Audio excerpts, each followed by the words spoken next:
This video is made possible by Practical Defense Systems, the best online security training at the lowest prices. You can start your security career today online at pdsclasses.com. Check them out.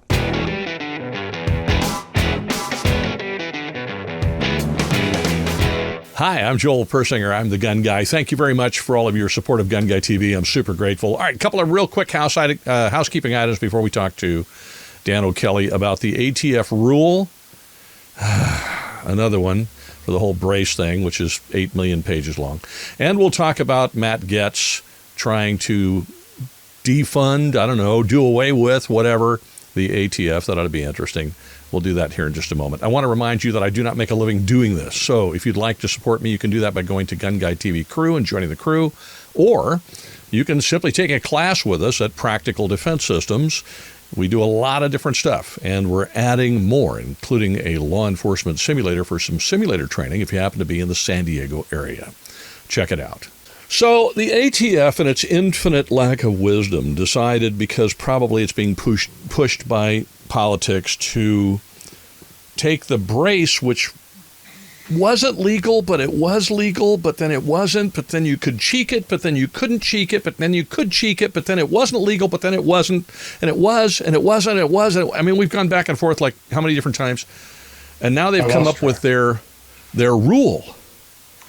And you called me this morning and said, I need more time to read the stupid thing. What exactly is all this rule about, and what have you learned from actually reading it? And first of all, you probably learned that you never want to read another one again. But anyway, so go ahead. Yeah, this thing is 291 pages long. I say that again. How many? Yeah. 291 pages just to cover putting a brace on a pistol. For a rule. Pretty insane. Yeah, it's nuts. Well, the first thing I'd like to say is there's an extremely big chance this is going to be shot down. In a nutshell, they say that when this thing is final, whatever that is, then you have 4 months to register any braced pistol that falls within the purview of this thing, and they'll register it as an SBR.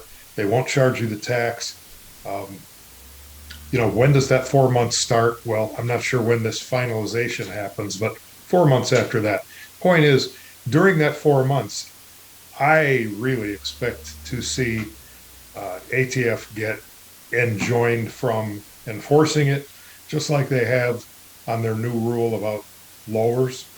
That thing took effect August 24th, and 2 days later, the federal court in Texas said, hey, ATF, you're not enforcing this, at least against these two companies, because you don't have the authority to make a new definition of a receiver. Well, what they're doing here is, in effect, changing the definition of an SBR. So that and the recent Cargill decision, I anticipate seeing this thing get shot down. But okay, I'm going to make a lot of people mad. Once again, I'm going to make a lot of people mad. Okay, so I think you and I agree that under the definition as it stood before ATF went batty and said, this is okay, this isn't, this is okay, this isn't, that the truth is that it's always been an SBR. Am I right about that? No, I would not agree with that. I'm so glad. Thank you very much. I was just reading the definition going, have these always been SBRs and we just didn't know? No, in 2012, braces hit the market, and ATF said in writing that they do not change the classification of a firearm when you install I read one. that. Yeah, exactly. Right. Then in 2014, somebody wrote to them and said, hey, I'm going to shoot this from the shoulder. Is that a problem? And that's the letter that Earl Griffith wrote, and he said from ATF, saying, no, you would be misusing it, and we don't recommend that. Right, I remember that too. But misusing something doesn't reclassify the gun, so you're still okay. It doesn't make it illegal, right? Yeah. Right. 9 months later, they reversed that, and that's when Max Kingery wrote a letter saying, no, shouldering it makes it an SBR. That would be illegal. Then there was the 2017 letter to Mark Barnes where they said that shouldering it doesn't necessarily make it illegal. And everybody jumped on that bandwagon. In essence, what they were saying to him is, hey, it's all about intent. If you intend to use it as a stock, it's a stock. If you don't, and it just inadvertently goes against your shoulder due to recoil or whatever, that's not a big deal. But now, well, and then we went through the whole cheeking thing. You couldn't cheek it, but then you could cheek it as long as it didn't touch your shoulder. I mean, yeah. Right? I mean, it's nutso. So this thing has not been an SBR, but now, because they've changed the definition of an SBR, it sort of is. But that's the question that's going around. So I've ventured forth with an opinion, and I've been completely and utterly wrong, and I'm very grateful. Thank you. I'm going to venture forth with another one. I don't think the ATF as a regulatory agency has the power to actually change the definition in law. They can change their application of it, but can they actually change the definition? No, that's, again, they, as a result of my testimony from 2014 to 2019 on AR-15 lowers and a lot of other gun parts that they consider receivers, I said, hey, look, these things only have 25 to 50% of the definition of a firearm frame or receiver as defined in the Code of Federal Regulations. These are not receivers. They finally came up with this NPRM to make a new definition of a receiver. That's the thing that took effect in August. 2 days later, federal judge said, sorry, ATF, you don't have that authority. If Congress wants a new definition of a receiver, that's up to them to make it. So all we're left with is the old one. Same here. ATF can't change the definition of an SBR or a rifle. It is what it is. That's the problem with ATF, as I see it, is their belief that they get to interpret and modify firearm definitions in their anti-gun favor. That sort of moves into the realm of talking about Matt Getz proposing to do away with ATF. We'll get to that. Okay, and now that you mentioned it, so I was looking at a quote from Matt Getz. Now, Matt Getz he's a congressman. He is part of what they call the MAGA crowd. I actually appreciate those people because they fight like crazy. This is what this is a quote from Matt Getz. I found this on a Fox website from a local place in Savannah. The continued existence of the ATF is increasingly unwarranted based on the actions they're taking to convert otherwise law-abiding people into felons, unquote. This is what Getz told Fox News in a phone interview. He goes on to say, my bill would abolish the ATF. If that doesn't work, we're going to defund the ATF. If that doesn't work, we're going to target the individual bureaucrats at the top of the ATF who have exceeded their authority in rulemaking. And if that doesn't work, we're going to take a meat cleaver to the statutes that the ATF believes broadly authorize their actions, unquote. I think they've got Matt Getz pretty pissed off. Now, I don't know that he has the authority to do any of this. Maybe he does, maybe he doesn't. I don't know. But obviously, any laws they pass would have to get through the Senate and be signed by the administration, by Biden. He's not going to sign any of that. But the House, my understanding is the House has the purse strings. So you were at ATF for a long time. Can these Congress members put pressure on the ATF in any way, or does the ATF just thumb their nose at it and move on? No, that can put a lot of pressure on them. And let me say this as a premise before I say the rest of what we have to talk about. My company exists to tell the truth when it comes to gun laws, definitions, what have you. And some of the things I've said on your show in past episodes were things that, well, what are you, not pro-gun? Of course I'm pro-gun. I'm pro-rights. So with that, here's the thing. ATF themselves, left alone, I don't think cares about braces. I don't think they care about a lot of things that they get involved in once they get pressure from Congress. Anti-gun Congress gives them pressure, they have to act. Pro-gun Congress gives them pressure, they have to act. They are a tool of the White House, and that's where they get their motivations. For the first 10 years, 11 years, braces were not stocks. They didn't care. For the first how many years, bunk stocks were not machine guns. When did they take action? When somebody from above their pay grade told them, take action on this. So Yeah, that would be in all fairness Donald J. Trump, but that's, it's yeah, kind of the way it goes. it was. So in this case, yeah, Matt Getz and whoever is on his side can put enough pressure on them that they will change course, because they would have to. We'll see what happens. Well, in the meantime, I think you're right. They're going to find themselves embroiled in many, many court cases from many different directions. When you read it, you read a lot of it, I know. You may not have gotten all the way through it. Did you find anything glaring that you thought we should chat about? Yeah, the whole thing is that ATF loves when they write an opinion letter. They like to call them classifications, these opinion letters, or they like to call them rulings. All they are is opinion letters. They don't have the force and effect of law. And every time they write one, they love to quote the definitions. You've inquired about putting a brace on your AR-15 pistol. The definition of a rifle is, the definition of a short-barreled rifle is, the definition of a firearm is. And then in the rhetoric in that letter, they invariably make these leaps in logic that go outside the definitions they just quoted. In this case, the definition of a rifle, the salient points are designed to be fired from the shoulder and has a rifled barrel. If the barrel is less than 16 inches or the overall length is less than 26 inches, that's a short-barreled rifle. And it still rests on the fact that designed to be fired from the shoulder makes it a rifle. So you put a brace on a pistol. The only person from where I'm sitting who can decide what that brace was designed for is the guy who designed it. But ATF has made a habit of deciding for us all. No, this was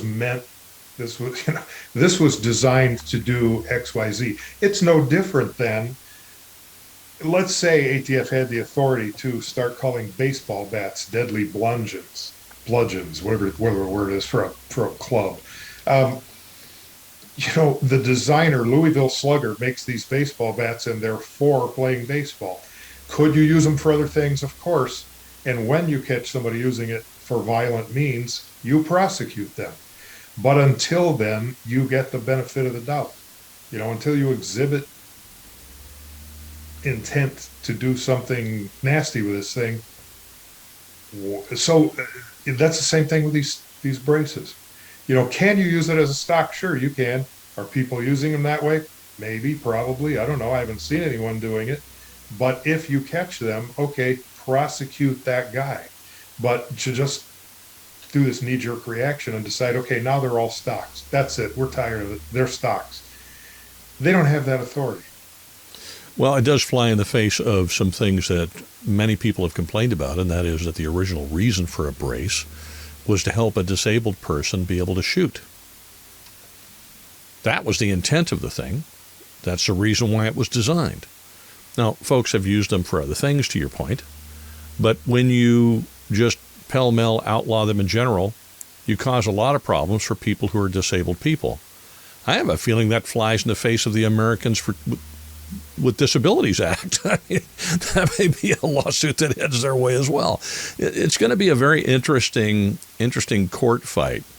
Here's the thing that I think Matt Getz has landed on, and I tend to agree with him. You described ATF as a political animal. I mean, they are. They're a tool of the White House. They act when congressmen or Congress members or senators push them one way or the other. That's all politics. And it's a crime in this country, I think. This is just a philosophical argument, I suppose. When we have a bona fide law enforcement agency with tremendous power that simply follows the wind of politics whenever it blows one way or the other. That should not be allowed to happen in the United States. But I'm curious, you were there a long time. What are your thoughts? As far as how politics affect ATF? Yeah, I mean, you don't see certain things happen during certain administrations, and then during other administrations with anti-gun positions, you do. I mean, it's as simple as that. Does this argue for the abolishment of that agency? I'm of the opinion, I'm going to be open here, I'm of the opinion that ATF ought to go away. They shouldn't even exist. I'm of the opinion right now with what the FBI has done that the FBI should be disbanded. And if you have good agents in there, let's distribute them to other agencies and do it differently, because we can't allow the corruption to continue. But that's just my opinion, having not worked at either one and not been a federal law enforcement officer. So I'm just, talking out of my hat as a citizen. But you were there again, and you've seen good and bad and in between at ATF. What are your thoughts? Well, concerning, disbanding ATF, since I came on with that agency in 1988, this is probably I lost track, fourth, fifth time since then that somebody has proposed that. And the first one probably happened, well, it was the first time. It was before I even signed on with them. Back in, I think it was 86. I was still a city cop at that time. But during Reagan, they were going to put a stop to ATF. And they even sent reduction in force letters to a lot of agents that, hey, you need to go find a new place to work because we're getting rid of this agency. And a lot of guys jumped over to the U.S. Customs or Secret Service. It never ended up happening, obviously, and several times since then. I look at it this way. The federal gun laws aren't going away, right? Let's say tomorrow morning when you get up, there is no ATF, no Bureau of ATF. Well, the federal gun laws still exist. And guess what? The federal government is still going to enforce them.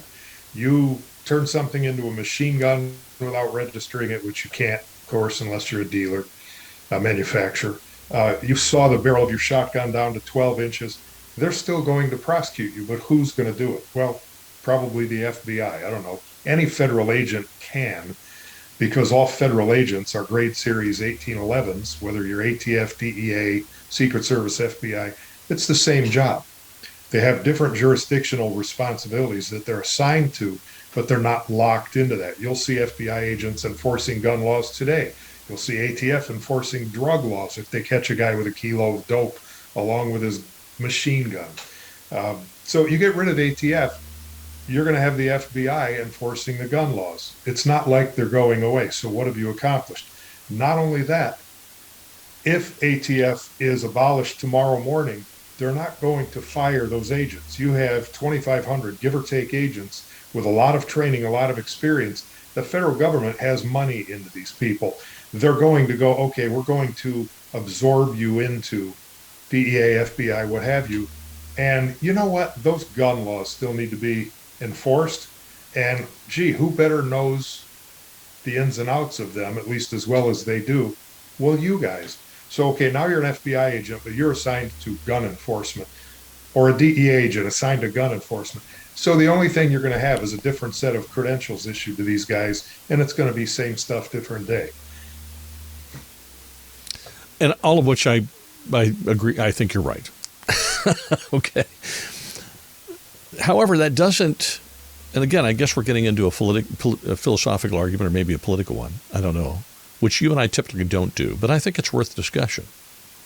How then, if we know the agency is going to be around, or the agents are going to be around, and the laws are going to be enforced regardless, how do we address the incredible overreach by ATF, which seems to happen on a fairly regular basis whenever they're pushed or pulled one way or the other by politicians? How do we keep that from happening? Because what you just described to me is a zombie of an agency that's never going to go away. I get it. And in some respects, probably that's good. We need law enforcement to enforce laws. At the same time, we can't abide overreach from government. And so there's got to be a middle ground somewhere where ATF gets reined in and can no longer do this kind of nonsensical stuff. Because the only recourse citizens have is to take them to court and sue them. And you yourself know that half the time they completely ignore that and do what they want anyway. So what's the solution? What I see is a need for some, some entity to oversee the determinations that come out of ATF's, both their legal counsel's office and their firearm technology division. Because, you read these opinion letters that firearm technology writes, and okay, the definition of and again, we have to go back to the already proven examples so many times, so forgive me for repeating myself, but we find that this AR-15 lower is a firearm receiver. Well, this oversight committee would look at this and go, well, let me see. There are four elements in the definition of a frame or receiver right here in the books, and this thing has two of them. Nope, you throw the paper back at them. You're wrong. That's not going to fly. But ATF will do something like that, and they did just on that issue alone for 49 years before they finally got enough pressure put on them to rewrite that definition, which they don't have the authority to do.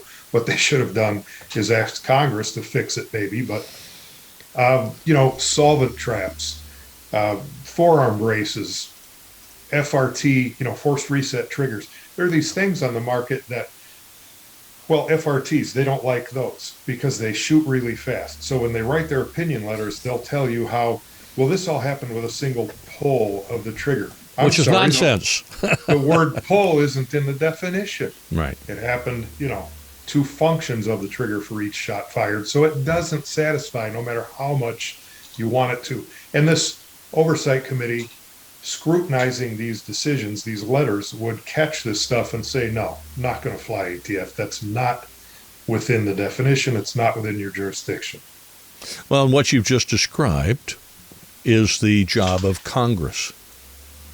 It's called oversight, which they're not doing, and which, when they do it, is so political as to be completely worthless. There's got to be a way, and I don't know if that's the way or not. And I know I'm kind of putting you on the spot here, and this is not your, this is outside your purview of what you normally do. But the truth is, there's an old saying that a camel is nothing but a horse created by a committee. So that you get a committee involved from Congress that's supposed to do the oversight, and that is a highly political committee, and it changes every time Congress changes. So I think what we're describing is that we don't know what the solution is, because the checks and balances already exist within our government, but they're not being applied. And so where is the solution? The only solution, it would seem, at the moment, is to take these folks to court, spend an enormous amount of money battling these things down every time they bring them up, and hope that one day, somehow, we elect politicians, God help us, we're reserved to being reliant upon politicians, who are actually going to make a difference. I don't see it happening. I really, really don't. I don't want to sound negative and discouraging. By any means, I don't want to do that. But I think we have to look at the reality of the situation. These big administrative agencies, I don't think our founding fathers ever envisioned an administrative state. They're a fourth branch of government. And as a result, they're somewhat indestructible, and they can do what they darn well please. ATF certainly falls within that description. Or am I somehow missing this entirely? No, I agree. It's the sad result of what I'm saying. I've spoken to ATF people before on forums, Facebook pages, and I've accused the agency of being, quote, anti-gun, and you'll get this pushback. We are not anti-gun. Well, yes, you are, because every time, and again, we're speaking generally, not every person is, but especially within Firearm Technology Division, every time there's a device, a gadget that you could look at as, okay, or you could look at as, well, we don't like that, we're going to go over it. We're going to go after it. Which way do they go?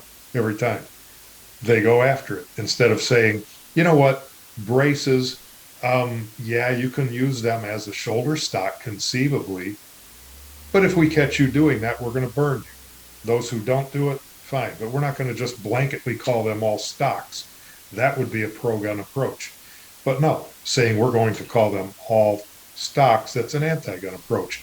FRT triggers. If you objectively look at those, they do not fire more than one shot with a single function of the trigger. It takes two functions for each shot fired. So no, that's not a machine gun. But no, anti-gun wise, we're going to say those are machine guns. And we could go on about several other things, solvent traps. Well, this could be. I'm sure the list is almost endless. Yeah. I agree with you. Right. Yeah. And because they always lean toward the, no, you can't do this. No, we see that as something bad. That's what proves an anti-gun position, which a regulatory agency should not be anti what it is they're trying. Yeah, there are criminal actions, and if you detect a criminal action, you take action against that person. But does DEA go out of their way to say every pharmaceutical that comes on the market, no, we're gonna ban this one. We're gonna make this one a prescription thing too. You come out with toothpaste. Oh no, we're gonna call that a drug and make you get a prescription to get it. That would be an anti, type approach to what they do. You don't see that. You only see it seemingly in ATF. I'm sure there may be examples in other federal agencies that I don't follow the progress of, but yeah, I'm sure there are. I'm sure there are. Okay, so we could argue this in circles for the next 10 days and still have no solution whatsoever, and I get that. But I thought it was worth bandying about. So as we speak, as of today, with this rule, and Matt Getz running around the Capitol trying to, in some way, affect ATF, where do gun owners stand who happen to have rifles with braces on them? pistols with braces on them, right? I'm so sorry. Let me say that again. We have to hang Edit that out. Where's my producer? Edit that out, would you please? Pistols with braces on them. Yeah, ATF will call them rifles with braces on them. I'm just used to testifying in court, so every Yeah, word no, I get it. Sorry. So, where do we stand? Well, these are some of the questions I have. If you send in a Form 1 during this 120-day grace period with no tax and say, I want to register my braced pistol, well, for starters, since when can you turn in a Form 1 to register something that's already been made? Can you turn in a Form 1 for a silencer you've already made? No. I didn't think so. I thought you had to get the Form 1 approved and get the stamp before you could build it. Right. So if you send that in, that procedure right there runs contrary to federal law and procedure. Step 2, during the time that you send it in, let's say a person makes an illegal silencer, sends in a Form 1 to try to cover their, situation, hoping it'll get approved in the meantime before they get caught with it. But they do, in fact, get caught with it between the time it gets made and the time it gets approved. ATF has every right to go ahead and seize it and prosecute you. Is that what's possibly going to happen? A guy sends in a Form 1 for a braced pistol, and in the interim, the police show up because his dog bit the neighbor's ankle, and they go, hey, is that thing registered? That's an SBR. Well, no, not yet. Well, you're busted. What do you have to fall back on there? I'm also looking at this. ATF says the reason you have to register these braced pistols is because a brace is a stock. Do you agree? That's their position. This brace is a stock. Yeah. Okay, in that case, what if you say, I want to register my stocked AR pistol? I didn't put a brace on it. I put a stock What's the on it. difference? A stock is a stock. A stock is a stock. Let's take that one more step. Oh, my. I want to register my stocked Glock or my stocked 1911. Oh, no, you can't register that stocked pistol. You can only register this other stocked pistol. I don't think ATF thinks these things out when they write up these procedures. You have to what if it before you put it out there. Otherwise, these are the holes in the road they're going to run into that I think are going to come back to bite them. Oh, I'm sure they're going to come back to. I don't think they're going to. I'm sure they're going to come back to bite them. For every one of these holes, there's 1,000 attorneys who would love to take them to court. They're definitely going to get bit by this. Oh, my word. Well, okay. So in the meantime, we have. When does this rule become final? They haven't said that I'm aware of. I don't follow this thing every day. They may have said, and I haven't seen it. Oh, come on, Dan. You don't get up every morning and read about this? I need to, but there are a lot of cases I'm working on too. As soon as they say, okay, it's final, then you have 120 days to send in your Form 1s. I think another thing that's going to happen is, just like they did with the solvent traps, you send in your Form 1, I want to register my braced pistol. Well, let us see a picture of it. And what happened? What happened with that? Well, here's the solvent trap I'm going to build the silencer out of. Well, now we have to turn you down because by definition, that's an item that you intend to use to diminish the report of a firearm. Therefore, it's an unregistered silencer. And then This is See what I said this is when we just a started? big booby trap. That's all it is.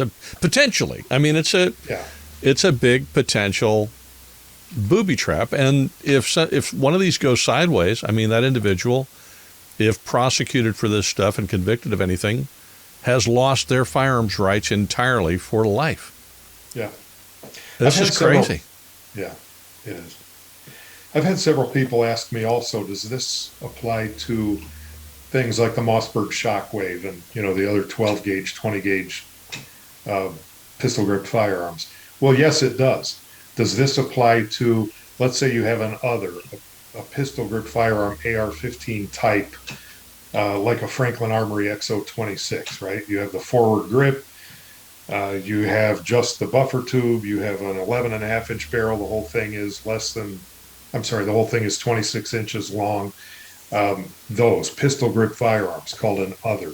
If you put a brace, that was not an intentional swing. I'm just so glad because I said rifle and needed to change it to pistol, and you're the expert, and you just made him. I feel so much better now. Thank you. You've rescued me. I appreciate it. If you put a brace on one of those, does that count as, they're going to call it an SBR? Yes, according to them, because it's the combination of this is ATF speaking. We consider a brace a stock, and the gun you just put it on has less than 16-inch barrel or less than 18, depending on whether it's smooth or rifled. So that would make it an SBR or an SBS. The funny thing is, when you read this 290 pages, my head hurts. Right? My head hurts. I knew this was going to happen too. I'm taking Advil before we do this again, just so I'm prepared ahead of time. Let the record reflect. You asked me to come on and talk about this. I know I did. It's my fault. I did it. You did not do it. That's hilarious. Oh, yeah, they my mention gosh. in this 291 pages about the shockwave type firearms, the 12. They call them pistol grip shotguns, which I laughed at. No, they're not pistol grip shotguns because they're not shotguns, which is why they're allowed anyway. They said if you put a brace on one of those, it automatically becomes an SBS because the forward grip on it makes it a 2-grip gun, which is not a pistol. And I said, gee, you mean like all the AR and AK pistols, which have forward grips on them too? You think? Haven't called any other weapons?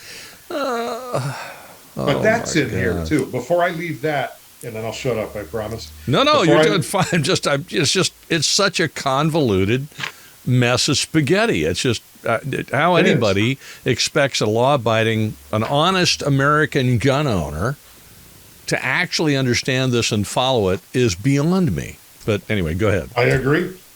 No, before I leave that topic and let it seem to be said that I outed AR and AK pistols as any other weapons. On page 22, the last paragraph, if you read this proposed thing that's on the internet, this proposed final rule, page 22, last paragraph, ATF admits that AR and AK type big pistols, which have forward grips, classify as any other weapons. But yet, have you ever heard of them saying you can't have one because it's an unregistered any other weapon? No. Okay, so I just Joel's want to clarify. ready to pull the plug on the camera right now. I want to clarify something here because if you're watching this, you probably hate Dan O'Kelly at this point. All right, so just so that you know, Dan and I are personal friends. Dan spent a long, long time as a police officer, and so Dan is pro-law enforcement. Well, so am I, okay? But Dan is a Second Amendment nut, like me, probably like you. He loves the Constitution, loves the Second Amendment, and fights in court for your Second Amendment rights every week, all the time, all over the country. He goes around and teaches law enforcement officers about federal law so they don't muck it up and arrest somebody for something that isn't illegal. So before you send Dan hate mail, Just understand that. Don't send the man hate mail. He's on your side, okay?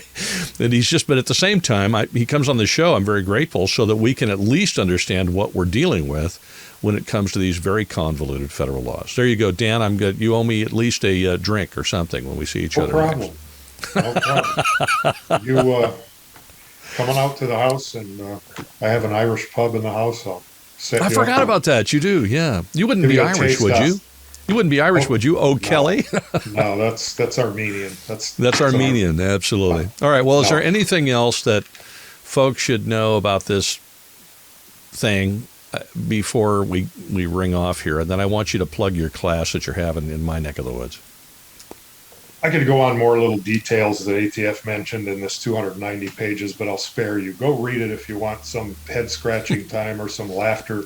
A lot of it's really confusing. Now, that we could go on other topics even about what other, aspects of the NFA ATF's going after that are outside the definitions, but those are topics for another time. We will we'll do that here in a week or so when you got time. In between cases, we can come back on and do that again. Otherwise, people are going to have a big headache, and so we'll depress them one show at a time. Now, you should be encouraged, by the way, if you're watching this, that Dan is out there fighting for you and testifying in court all over the place. And there are a whole lot of other people doing that as well. So some of whom we talked with at SHOT Show. Chuck Michelle, let's see, Eric Pratt, Sam Paredes, Mark Oliva at the National Shooting Sports Foundation. You'll find all of those things on the podcast. They're audio podcasts. So if you'd like that information, check out the audio podcast. You'll find the link in the description. All right, you're teaching a class again in my neck of the woods. Where, when, what? Go. That is in El Cajon, California, at the police department. It's open to, you don't have to be a police officer. You just have to be a person with a clean record, nobody that's prohibited from possessing a firearm. But it doesn't matter if you are a police officer, a welder, a butcher, a lawyer, a dentist, a doctor, whatever. Just email us info@gunlearn.com about registering. It's a 3-day seminar, and we're doing one 2 weeks prior to that, coming up 2 weeks from now at West Palm Beach, Florida, at the sheriff's office. Same thing. So please either join us at West Palm Beach or in El Cajon, and many other points coming up this year. I have taken the class. Yes, even knucklehead business owners and YouTube dudes can attend. It is an outstanding course, and if you at all have the ability and wherewithal and whatever, I do urge you to attend. And no, Dan does not pay me a dime to say that. I'm telling you the truth. Great class. You will learn a ton. But again, there are going to be guns in the room. So if you're prohibited, don't go there. You're going into the cop shop as a prohibited person. There's going to be a lot of guns.